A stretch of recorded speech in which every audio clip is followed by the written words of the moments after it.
Hi and welcome. My name is Justin Wright, and I'm the Anti-Oppressive Pedagogy Specialist within the Faculty Center for Ignatian Pedagogy, and I use they/them personal pronouns. I'm speaking with you today because I believe we all share a common recognition that using people's preferred modes of address is so deeply important and reflective of our Jesuit values here at Loyola.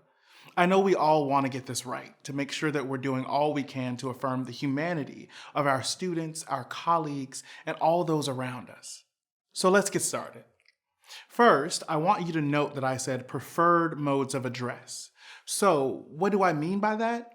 Well, we use this language instead of more common language like preferred personal pronouns, which I'm sure you've heard before, because we want to be inclusive of all the ways a person might ask to be addressed. We also want to know what name people might use as well as the pronouns they might choose, although some people prefer not to use any pronouns at all. And let's remember that modes of address are deeply personal, and they are often chosen and are not presented or understood as a preference. The word preference indicates a favoring or a liking of one thing over another, which tacitly permits others to honor that preference or not. To avoid that possibility, we're going to use the language of choice. Chosen modes of address, chosen personal pronouns, and chosen names. So, how do we know this information? How do we find it out? We ask. We'll get into that shortly. We cannot overstate the impact of using people's chosen modes of address. In educational spaces, students are either affirmed in their personhood or denied in their humanity. This can be the difference between A, an unsafe, unwelcoming space that precludes student learning because they are preoccupied with having to survive the harshness of the environment, and B, a safe and inviting educational environment that allows all students to learn to their potential and to thrive. Brain science reminds us that survival mode is not conducive to learning. Now, we know that some just don't recognize the value and importance of this in affirming humanity, and that may very well be addressed in a future video. But we know that most do. Most of us who care deeply about our students, our colleagues, our communities, we do see the necessity and importance of doing everything we can to allow our community to thrive. So why is this important here at Loyola? We believe that all students deserve to be respected and affirmed in their humanity and feel like they belong and can succeed in their education. Our Jesuit heritage compels us to care about people as whole, unique individuals who are each deserving of compassion and care. Also, to meet the evolving needs of our students, we must grow in our knowledge, our skills, and attitudes, and be responsive to the changing times and contextual realities of the world we share together. Why is respecting chosen modes of address important? Because one's usage and choice of personal pronouns, or the lack thereof, are important to people's sense of identity, integrity, and therefore value and safety. We must remember that personal pronouns are, in fact, personal, meaning that they are self-descriptive modes of address. This means that, in truth, one's chosen personal pronouns are not and should not be assigned communally. Personal pronouns and other modes of address are tools of self-description that the individual decides and then presents as a gift to the rest of us so that we might refer to that individual with the foundational dignity and respect they are owed. And they are a gift because our acceptance of that gift means that we are all standing together in the space of communal respect. It means an agreement. The agreement that I respect and affirm your humanity, and you respect and affirm mine in return. At the base level, it is important to address people how they wish to be addressed. You wouldn't want to be called out of your name, so why then would you want to call someone out of theirs? Why would you misname someone else?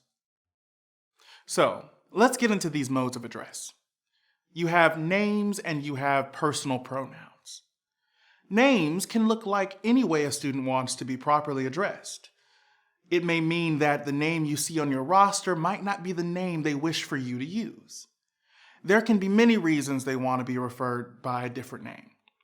Maybe their birth name does not adequately reflect who they are now. Maybe it doesn't reflect their gender identity. Maybe it doesn't reflect where they are in their lives at the moment. So they want to use something that is a reflection of their whole, their true self. Maybe they go by a middle name or a nickname. Whatever the case or reason, they have decided that the name, as shown on the roster, is no longer adequate. So they have given you a new name to call them. They have introduced themselves to you with a new mode of address. Accept it and use it. You also have different personal pronoun types. Some we are more familiar with, like she, her, hers, herself. He, him, his, himself. They, them, their, themself. And then you have some others that may be less familiar. Lesser used third person types, like it, its, itself. One, one's, oneself. You have neopronouns, which are a category of pronouns that exist beyond conventional address. She, shim, sheer. A, em, ear. Z, zem, zir. They, their, these, nay, nem, near. You also have the option of no personal pronouns. Some folks prefer if you do not use any pronouns to refer to them. Some don't feel like personal pronouns are helpful for them in articulating who they are or understanding themselves. For whatever reason, they do not connect with personal pronouns. For these folks, simply use their name whenever you would think to use a pronoun. Now, this is understandably a good bit of new information for some of you. Sometimes you don't know an individual's chosen personal pronouns and you don't want to be dismissive, right? So what's a safe default when you don't know? Well, using third-person pronouns like they, them, their, themselves can always work as an initial neutral. Or alternatively, you could also just forego any pronouns and use the individual's name. Listen, know that we all make mistakes and will continue to because none of us are perfect. However, being open to new knowledge helps us to grow and continue in our aspirations toward excellence. When we learn, we ensure that though we may make mistakes, we don't continue to make the same ones over and over again. So let's see what this looks like in practice. Imagine you're at a restaurant. You look at the menu, you choose to order the burger and the fries. The waiter looks at you and asks if you are sure. You say yes. The waiter says, "Okay, be right back." You wait for a few minutes and the waiter comes back. They brought you a salad. You see this and politely respond that you didn't ask for a salad. You asked for a burger and fries. The waiter says, "Oh, I'm sorry, let me fix that for you." They take this wrong order back, and 5 minutes later, they bring you another salad. You notice that the restaurant is pretty busy, so you're not assuming that this was on purpose. Maybe the waiter looks a little overworked or stressed. You say again that you didn't order a salad and that you just want the burger and fries. They say, "Oh, I'm sorry," again, and they whisk the salad away. Another 5 minutes pass, and what do they bring you? You guessed it, another salad. Now you're annoyed and maybe a little upset, and rightfully so. So you ask the waiter what the issue is. You've repeatedly asked for a burger and fries, and yet they keep bringing you a salad. The waiter responds, "Well, we thought a salad was best for you. You should really be eating a salad, not a burger and fries. You look like a salad person." You try to keep your cool. You say, "But I specifically asked you for a burger and fries." They say, "But we are known for our salads. Why would you think we would even offer a burger in the first place?" You respond that the option for a burger and fries is here, right there on the menu. Now, at this point, you have the agency to get up and leave the restaurant, right? You don't have to eat here, and you can find someplace better that will give you what you ordered. You have that agency and ability, right? Consider within this grand metaphor that your students don't have that same agency. Consider that this restaurant is the only place on campus for them to eat. They are not able to get food anywhere else. Consider that these waiters get their orders wrong all of the time, sometimes mistakenly, sometimes purposefully. Consider, too, that many of these students may very well be allergic to some of the ingredients in the salad. But the students don't often have a real choice to leave the restaurant because if they do, they won't eat at all. So they often and grudgingly accept salads and allergic reactions when they neither asked for nor did they ever want them. They feel they have no choice but to accept the harmful and often dehumanizing circumstances of constantly having their chosen modes of address disrespected and their humanity called into question.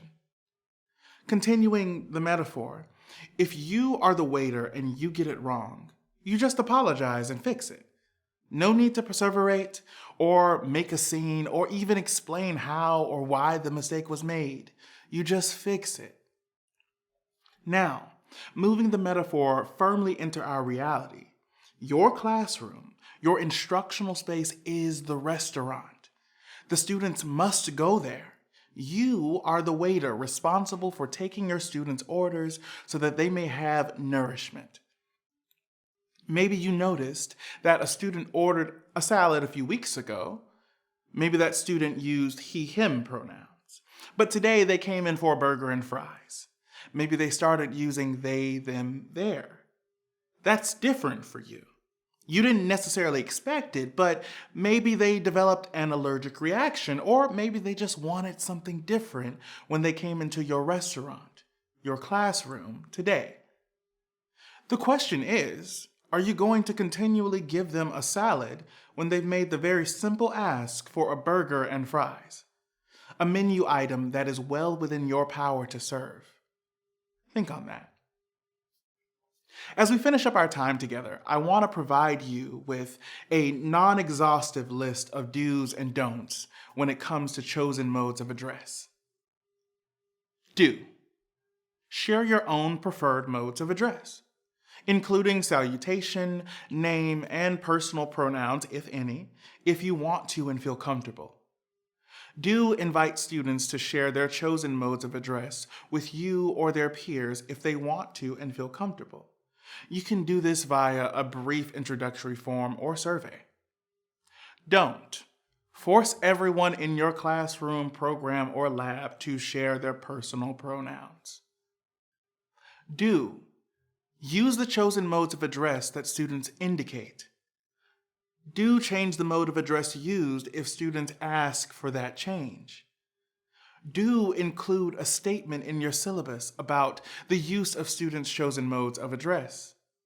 See the syllabus template on our website for examples on what that might look like. Don't question how or why students use certain modes of address over others. That truly is none of your business and should have no bearing over your decision to respect their wishes. Do. Reflect on your own biases and reactions to this discussion. Do challenge those that prevent seeing each of your students as a complete, deserving, unique human being, unrelated to their gender expression. Do make an effort to learn more about meeting the identity needs of your students. Don't make assumptions. Just ask. Don't default to gendered language, like Mr., Miss, Mrs., Sir, Ma'am, Woman, Man, Ladies, Gentlemen, Guys, Girls. Do use ungendered language. They, them, person, individual, people, folks, friends. Address your students by the names they have given you. And as I leave you today, I want to share with you a final set of do's and don'ts that was shared with me many years ago. Don't be a barricade. Don't be the force that stymies student learning and precludes a student from feeling a sense of respect, care, and belonging. Do be a bridge. Set an example for students by recognizing that each of them is an individual. Using their chosen mode of address signals that this is the expectation in this classroom. Again, I'm Justin and I use they, them pronouns. Thank you so much for your time and your willingness to grow and understand the necessity in doing all that we can to affirm the humanity of the members of our Loyola community and those around us. You can find a list of resources about everything we've discussed today attached to this video. If you have any further inquiries, concerns, or questions about understanding chosen modes of address or applying best practices, please do not hesitate to reach out to us at the Faculty Center for Ignatian Pedagogy. You can find our contact information below.